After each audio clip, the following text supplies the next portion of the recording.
Guys, सबसे पहले आप सभी को हैप्पी मदर्स डे। इस मदर्स डे को और भी स्पेशल बनाइए हेलो ऐप के साथ और पार्टिसिपेट कीजिए सुपर मॉम चैलेंज में। बस पोस्ट कीजिए आपकी सुपर मॉम का फोटो एमवी फीचर के जरिए और दिखाइए सारी दुनिया को कि आपकी माँ सुपर मॉम है। तो देर किस बात की है, जाइए डाउनलोड कीजिए हेलो ऐप और शेयर करो आपकी feelings for your super mom with friends and family.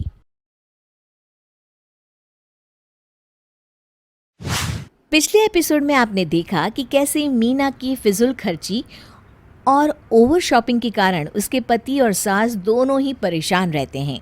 आगे। अरे मीना, ये पकड़, मेरी और मेरी बेटी की शादी। हमारे इतने भी बुरे दिन नहीं आए कि हम वैसी ही साड़ी पहने जैसे हमारी काम वाली बाई पहनती है। ना माँ जी ना, पॉजिटिव थिंकिंग रखिए।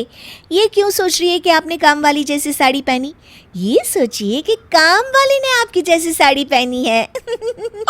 अरे चुप कर, बात तो एक ही है ना। और हाँ बहू, यहाँ कोई पैसों का पेड़ नहीं है जो तू ऊट पटांग खरीदारी करती रहती है। बस माँ जी बस, आज के बाद मैं आप लोगों से कभी भी पैसे नहीं लूंगी। ये कहकर वो वहां से चली जाती है। अगले दिन मीना फिर ढेर सारी पैकेट्स लेकर घर में घुसती है। सास और पति की आंखें ये देखकर फूटी की फूटी रह जाती है। इस बार तो मीना हर बार से भी ज्यादा महंगे सामान लेकर आती है।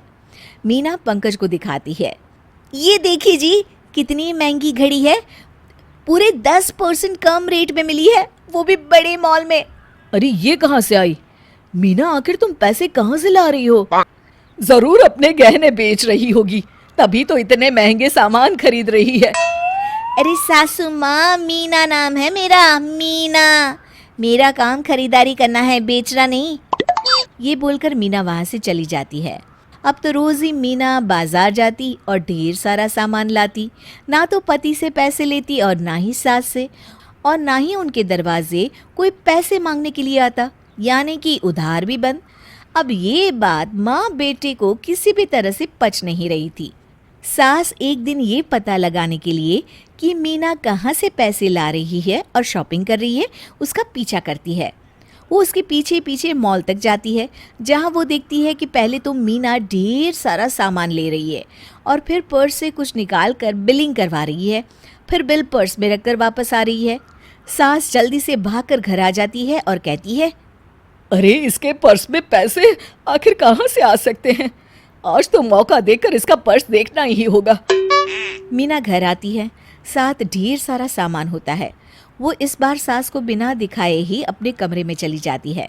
सास भी मौके की तलाश में बैठती है कि तभी वो मीना को आवाज देती है, मीना, अरे ओ मीना, जरा एक कप गरम गरम चाय दो, पिला दे। हाँ हाँ क्यों नहीं, मैंने आज ही ऑटोमेटिक मशीन खरीदी है, उसी में चाय बनाकर देती हूँ। ये कहकर मीना बड़ा सा बॉक्स लेकर किचन में चली जाती है और सास मौका देखकर उसके कमरे में जाती है और बहू का पर्स खोलकर देखती है, लेकिन उसमें उसे कोई पैसे दिखाई नहीं देते। वो वापस आकर बैठ जाती है। मीना उन्हें चाय देती है, लेकिन चाय पीते ही सास पूरी चाय थूक देती है। छी छी, ये चाय पीकर लग रहा है जैसे खाली पानी में चीनी उबाल दी हो। ओहो, बड़े बड़े लोगों के घर ऐसी ही चाय बनती है माँ जी, मशीनी चाय। नहीं बनना मुझे बड़े लोग। अरे चुपचाप जा और अदरक कूटकर अच्छी सी चाय बनाकर ले आ। मीना बड़बड़ कर कर वहाँ से चली जाती है। वहीं पास बैठकर सास सोचती है कि आखिर इसके पास पैसे आ कहाँ से रहे हैं जो रोज शॉपिंग करती है।